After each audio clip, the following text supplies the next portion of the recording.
एकीकडे केंद्र सरकारकडून देशातील तब्बल 80 करोड नागरिकांना मोफत रेशन देत असल्याचा दावा केला जातोय, तर दुसरीकडे बोरिवली या ठिकाणी कोरा केंद्र या ठिकाणी राधिमा यांच्या जन्मदिनानिमित्त मोफत जेवणासाठी भली मोठी रांग ही पाहायला मिळते। यामुळे ही विसंगती काहीशी अधोरेखित होतीये। तर यावरती विधान करत असताना हे मोफत जेवण नसून हा प्रसाद आहे आणि केंद्र सरकार त्यांचं कर्तव्य बजावत आहे असं यावेळेस गोपाळ शेट्टींनी म्हटलंय। तर काही घटक वंचित राहत असतील तर त्या अशा सामाजिक उपक्रमाचा लाभ घेतात असं देखील खासदार गोपाळ शेट्टी यांनी सांगितलं आहे।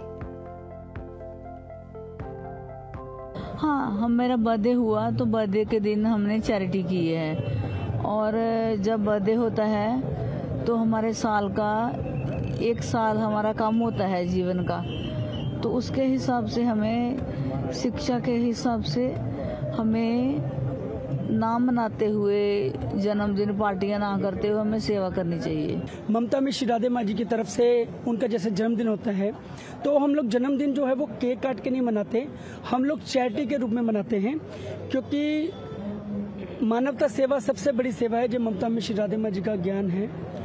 तो हम चाहते हैं हमारे ऊपर कृपा हुई, सब हमारे भाई बहन है, सबको आशीर्वाद मिलना चाहिए। तो हमने 20 फरवरी से लेके अपने 29 फरवरी तक हमने रजिस्ट्रेशन किया, तो जिसमें 10,000 लोगों का रजिस्ट्रेशन हुआ है, उसमें 15 किलो की किट है राशन की जो हम दे रहे हैं। और प्लस इनके साथ जैसे कोई हैंडीकैप है, कोई ब्लाइंड है, जहाँ कोई व्हील चेयर पे है, तो वो लोग सब लोग आए हैं जहाँ पर। और उसके लिए जैसे हैंडीकैप लोग रहते हैं उनके साथ 1 या 2 जने आते हैं, जो ब्लाइंड्स रहते हैं उनके साथ 1 या 2 जने आते हैं। तो 30,000 लोगों का हमने लंगर की व्यवस्था की है कि राधिमा जी का ज्ञान है, कोई भी भूखा नहीं जाना चाहिए, पेट भर के जाना चाहिए, क्योंकि माँ जी के छोटे छोटे 5 प्रिन्सिपल हैं, उसके अंदर ही पूरा जीवन का सार है। जेवण म्हणण्यापेक्षा आपण प्रसाद दिला जातो असं म्हटलं तर उचित शब्द राहील ते, कारण भारत देश हा सांस्कृतिक प्रधान देश आहे। भारत देशातले लोक परमेश्वरावरती विश्वास ठेवून जगतात, परमेश्वरांना मानणारे त्यांचे जे शिष्य आहेत त्यांना त्यांच्यावर विश्वास ठेवून जगतायत।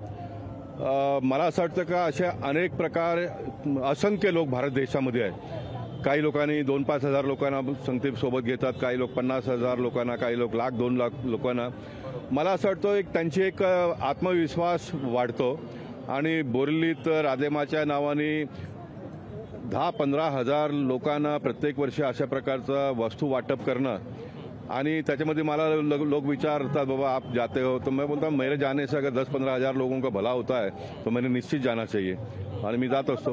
अच्छा, यस सर, एकीकडे केंद्र सरकार मोफत राशन वाटप करतं, ज्यामध्ये 80 करोड लोकांना याचा लाभ देखील मिळतो, अशा प्रकारे दावा देखील केंद्र सरकारचा।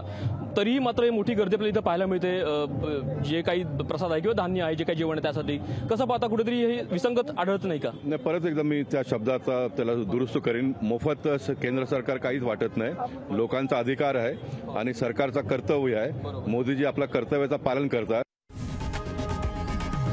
लोकशाही मराठी ऐका, पहा, जागरूक रहा।